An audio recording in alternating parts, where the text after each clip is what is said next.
Assalamualaikum warahmatullahi wabarakatuh. Saudara dan saudari, apa khabar? InsyaAllah kali ini dalam ustadzul.com kita akan bicara hukum meletakkan nama Allah dan Muhammad pada pakaian. Saudara, memakai pakaian yang berlambangkan Allah dan Muhammad, sama ada baju, topi, cincin dan sebagainya, telah dijelaskan syarak. Sebelum itu, perkara penting yang perlu dipahami dalam menentukan persoalan ini ialah kita perlu membezakan antara kalimah suci dengan ayat-ayat suci Al-Quran. Menggunakan kalimah suci berbeza dengan menggunakan ayat suci Al-Quran. Menggunakan ayat suci Al-Quran pada pakaian adalah haram kerana bimbang ada unsur penghinaan Al-Quran. Hukum menggunakan kalimah suci pada asalnya boleh kerana ada beberapa alasan. Pertama, Rasulullah SAW sendiri memakai cincin yang ada ukiran Muhammad Rasul Allah. Yang kedua, menurut Ibnu Abi Syaibah bahawa Huzaifah dan Abu Ubaidah mempunyai cincin yang diukir dengan perkataan Alhamdulillah.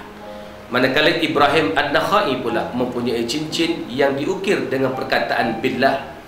Walaupun ulama tertumpu pada cincin, namun boleh diluaskan pada pakaian seperti baju dan topi.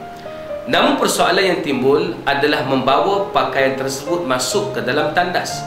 Para ulama telah menjawab persoalan ini dengan jelas. Hukum membawa pakaian seperti ini ke dalam bilik air menurut ulama seperti berikut. Pertama, mazhab Syafi'i dan Hanafi tidak menggalakkan membawa objek yang mempunyai nama Allah ke dalam tandas, maka hukumnya makruh. Kedua, mazhab Maliki dan Hambali mengharamkannya. Ibnu Qudamah rahimahullah berkata, jika seorang membawa suatu objek yang menyebut nama Allah adalah mustahab atau digalakkan meninggalkannya atau menanggalkannya.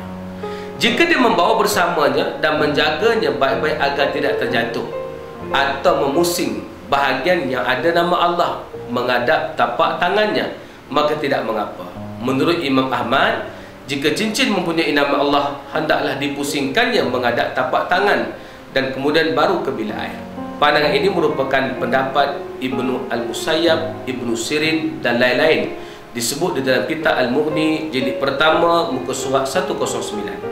Ini pandangan terhadap cincin. Begitu juga dengan baju atau topi, maka elok ditanggalkan jika nak masuk ke bilik air.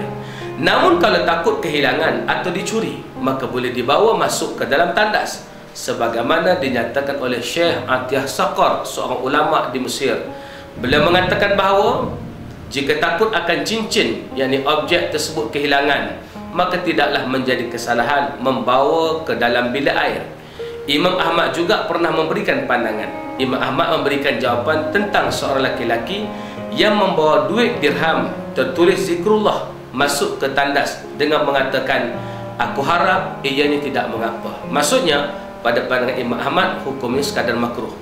Dalam al-ahkam.net ada menyebutkan mengenai pakaian tentera yang mempunyai lambang Allah dan Muhammad yang dijahit di baju. Berdasarkan pendapat-pendapat yang dikemukakan, dibolehkan untuk memasuki tandas bersama dengan pangkat tersebut, memandangkan kesukaran untuk menanggalkannya kerana dijahit terus di baju.